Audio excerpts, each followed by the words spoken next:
Hey everybody, welcome back to the channel. It's Christina and I'm coming to you from the Catio. And today our convo is the discard the same thing as us going no contact? And the answer is absolutely not. When the narcissist abuser decides to discard you, they have already decided that you are of no value to them, worth.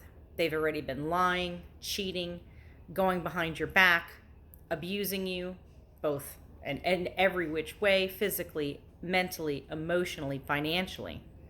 So they discard us so they can feel better that they're making the correct decision to move on with the new supply, to drain someone else, to monkey branch to somebody else, to the next best thing. That's not the same as going no contact. When we go no contact, we are doing it to protect ourselves in order to start taking those first steps to healing. And the first step when you decide to go no contact is blocking them. Block them on social media, block them from being able to text message, call you, email, come by your house. You need to also go no contact with the flying monkeys that the narcissist could possibly be sending to watch you, monitor your moves, see what you're doing and what you're up to. So it's highly important to know there is a difference between no contact and the actual discard. Now, by the time we do go no contact, whether we decide to leave or if it's the fact that we were discarded, when you decide to go no contact and you actually start blocking them, that is the first boundary you're throwing up. That's what happened in my case. My narcissist abuser broke down and walked all over every single boundary that I thought I had. And the first boundary after the discard and after him breaking into my home was I called the police. I said, no more. You're not coming in. You're not breaking in. You're not going to incite fear into me anymore. This is where I take the stand. And once I did that and I threw up that boundary at him, he lost it. He immediately started trying to call my mother, text message my mother, I'm sure he tried to message me, but unbeknownst to him, he was already blocked. I kept one site, which was Instagram, open because I thought he might want to see pictures of the cats, because I was still under the false pretense that he actually loved and cared about the cats. But the narcissist doesn't love and care about the animals, the pets. They only care about themselves. So it took me 6 months, but I was finally able to block him from Instagram as well. But yeah, absolutely. There's two totally different things between the narcissist abusers discarding us and us setting healthy boundaries to remove toxicity from our lives in order for us to gain more mental clarity and begin to heal emotionally. It is not an easy journey when you have to go no contact from especially a person who has been in your life every day, whether it's a relative, your partner. It's very hard to move forward without them in your life, but it's an absolute must, because you know what you're going to see. You're going to see them out with the new supply, posting pictures together. Look at how everything's so perfect. They're everything that I could ever want. Look at how happy I am in my life. Well, they did the same thing with you. When you look back, they did the same thing. Their patterns of behavior never change. And that's why going no contact is to protect us. You also don't want to be vulnerable and open to a Hoover. You don't want them to be able to just walk back into your life or show up at your door or your place of business. You need to make sure that in every aspect you have set up and have a support system in place. Whether it's making sure they show up at your house, you call the cops. They show up again, you have them arrested, you get a restraining order. You have to protect yourself. I seen that during my discard, my narcissist abuser, who never had a job since 2005, was trying to apply at my place of business in departments that he had no experience in. And luckily, I do have an amazing HR department that was able to pick up on that, that he was trying to gain employment to the place that I work.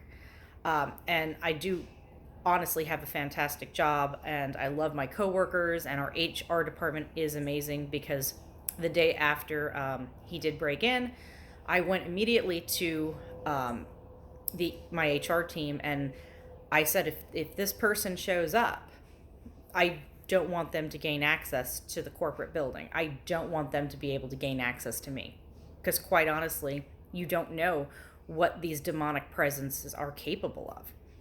They are not human. They have no conscience. They do not care about us. And that's why it's so easy for them to discard and move on. But once they see you moving on, once they see you prospering and thriving and coming out the other side from the trauma bond, that's when they want to hop back in, because they can't allow themselves to let you go, because now they've lost control. See, they still think they control and own you. And that's why it's up to us to set healthy boundaries and to go no contact. And that is step one when leaving a narcissistic abusive relationship. Go 100% no contact.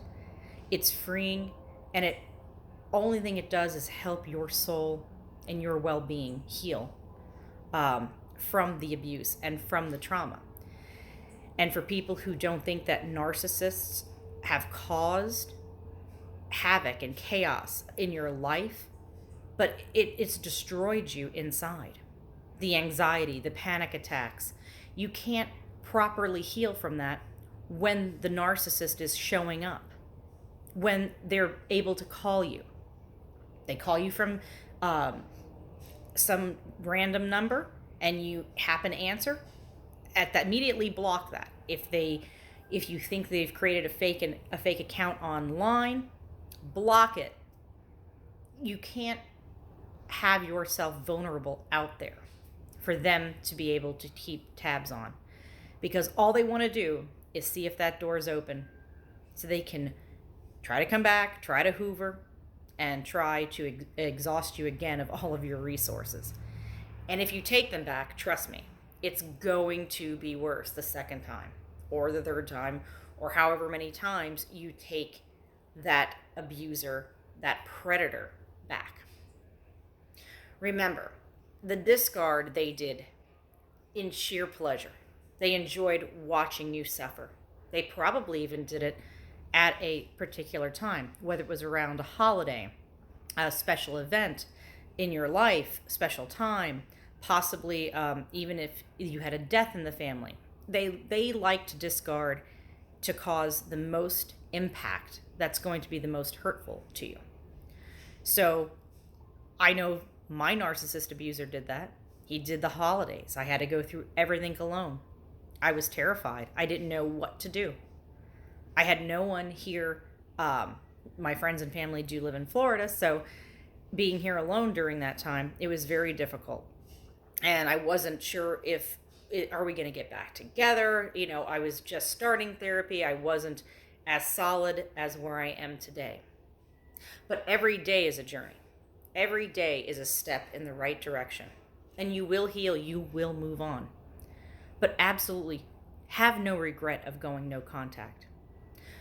Going 100% no contact is the first boundary, and it's the first step to healing and moving on from the trauma bond and being able to break the cycle of abuse.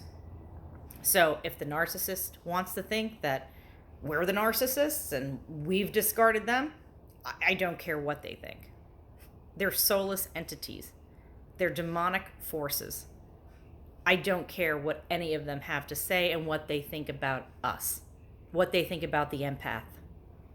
Because, quite honestly, they don't matter anymore. And once you do choose to leave and you go no contact, every day is growth and progress. So I just wanted to make this video to kind of clarify the difference between what a discard is and what actually going no contact is, and how it is truly different. So anyways, guys, thank you again so much for watching this video. If you could, please like, subscribe, share, anything that's going to help push this content out onto YouTube so more people will have access to it and be able to grow and hopefully get out of an abusive situation that they might be in. And if you don't mind, drop some comments below and let me know. Have you guys, did you think that the discard was the same as going no contact? How did you go no contact? What was your first steps? I would love to hear also thoughts for any future videos you guys might like to see and convos for the Catio. So anyways, I hope you all have a wonderful day. Thanks again for tuning in, and until next time, bye.